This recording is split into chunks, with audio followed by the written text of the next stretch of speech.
As I've said, Maine is a haunted as fucking place. Stephen King isn't lying. Shit is for real up here.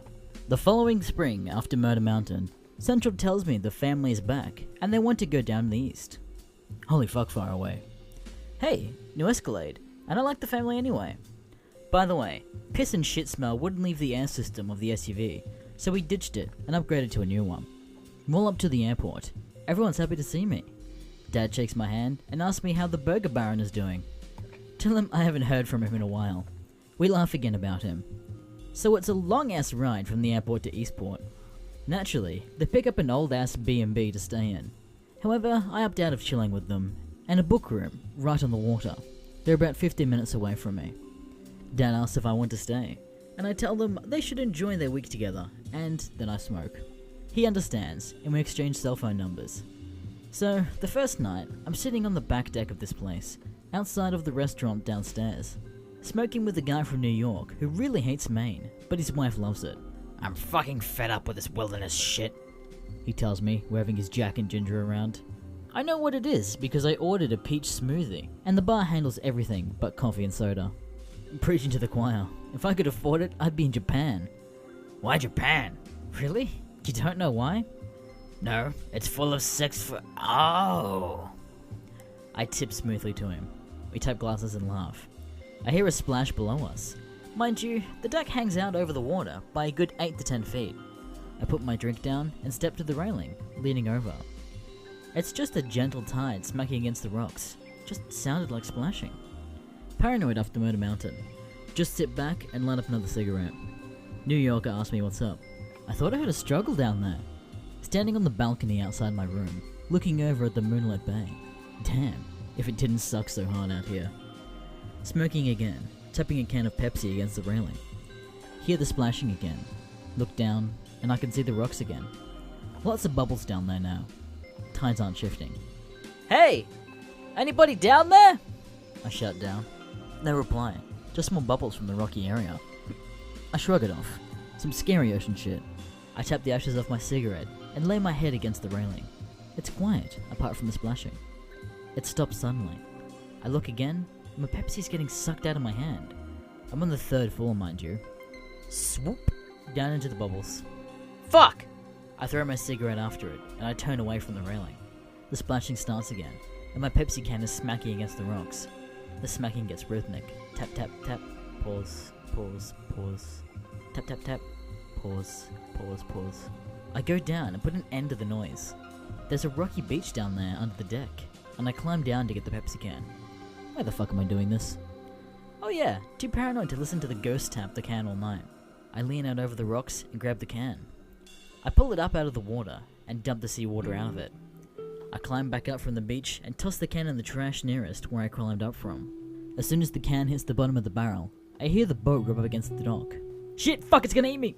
I spin around with my fists up, like I'm gonna punch a kraken or something. Oh, it's just a boat. This is God telling me to stop smoking. I set my hand down on one of the pylons that poke up from the dock supports, and discover my cigarette is under my hand. Huh, lucky me. The ash broke off, so I let it up again and looked down the boat rubbing on the dock. It's a cabin cruiser. The name on the ass end is Sea Toy. Sea Toy rubs up against the dock again and again as I'm smoking. I step off the pylon dock and onto the floating dock. I grab Sea Toy's rope and wrap it around one of the weird boat-tight thingies. I stop rubbing. Finally. I turn around and there's another cigarette on the pylon above. I still have mine. Okay, time for bed. I rush up the gangway to the pylon dock and throw my cigarette over the edge. Get to the room. Lock the door.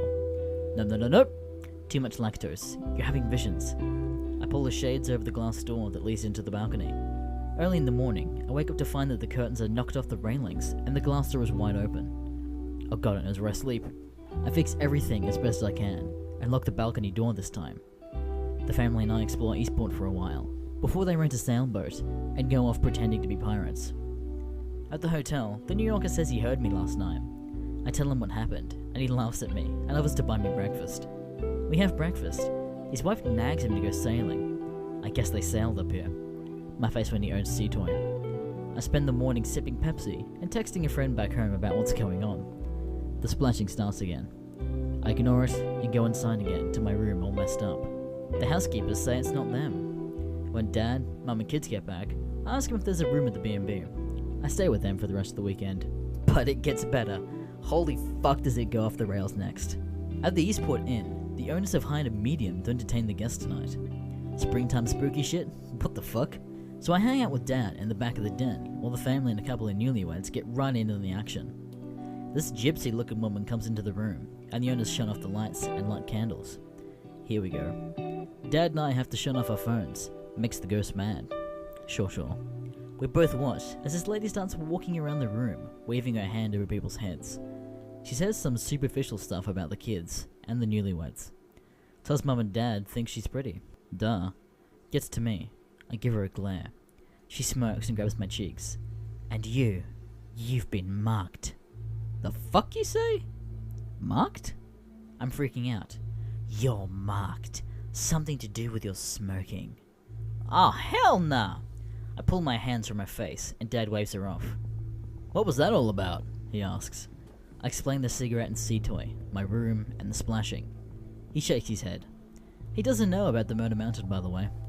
I rub my forehead as she goes on about the maiden that died on the docks. Eventual husband drowned her after she fell in love with a highwayman. Dad nudges me. I wave a hand, too interested not to listen to her. She goes on and says that the husband killed her when he smelled the cigar of the highwayman on her. Dad begins to chuckle. I nudge him and he starts laughing out loud. I get up and leave. The weekend goes off without a hitch. We leave Eastport and Dad tells me about the ghost girlfriend the whole way back to the airport.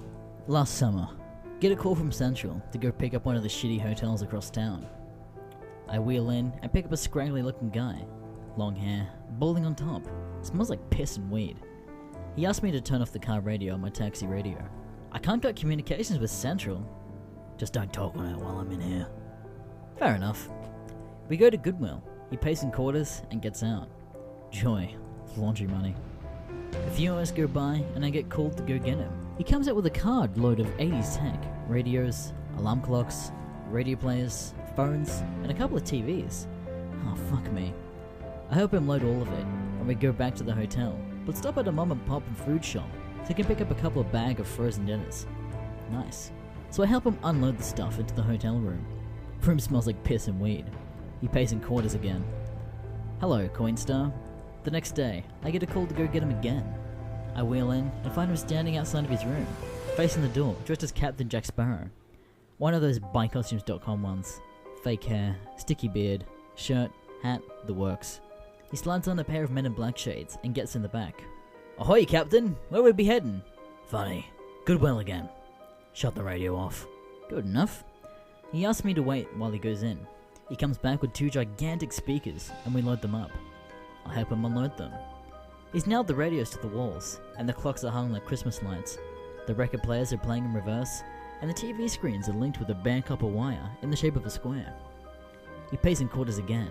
Hey, it's probably not okay to nail the stuff to the... He shut the door in my face, and I hear him lock it up. Okay, well, see you for breakfast then? I ask him jokingly as I go back to my car. A few days go by, and I get a call from Central that the police department needs to come pick someone up at the hotel that this guy was at. Captain Quarterback must have gotten busted for defaming property. I roll up and get out. My cop buddy is the one who called. He tells me that Captain Quarterback got his hands on a shotgun and shot his caseworker when she finally tracked him down. Vietnam War veteran. She's in ICU, and he's nowhere to be found. He opens the door, and this guy's gone epileptic Spider-Man all over inside of the hotel room with copper wire. I look to my cop friend, who then asks me what I know about the stuff. I confess to knowing that he nailed shit to the walls, but not to this level of crazy. I tell him about the stuff he bought and how he dressed. A few weeks go by, and my cop friend calls me, telling that now that the investigation is over, I should probably know that they found him, cocooned in copper wire. His body was all charred up and jerkied, like I've been cooked by the wiring. Why did I need to know this? He tells me not to take it personally, and in the future, to tell me when weird stuff like this happens. So I should just put you on speed dial. Morning and a night, he said. We don't talk about that like, at all. I never saw any of the guy's body, but it just sounds disgusting anyway. So this is from over the winter, December. Have a regular transport with a mentally challenged client. Cool guy, not big on talking, unless it's a pretty girl. Driving on a slumpy road, plow guys are slacking. Splish splash, might be taking a bath soon. So I slow down as we come down to this steep hill, and the tyres give. Ass end of the car starts to come around, like the trunk is going to lead the way now. Oh fuck no. I cut back into the drift and tap the accelerator so the rear end straightens up. Fishtail for maybe 100 feet until we get to the bottom of the hill. Phew! My client, we'll call him She Yes, giggles a little, and I laugh too. My friends. I'm stumped, giggling like a little kid when a blue light appears in my rear view. Cops? Is not having an accident illegal now? Nope. Something comes over the hill and up into the air like Duke Boy style. Slush and shit rains down on my car, and being an idiot, I am covering my head like I'm gonna get rained on in the car. Derp.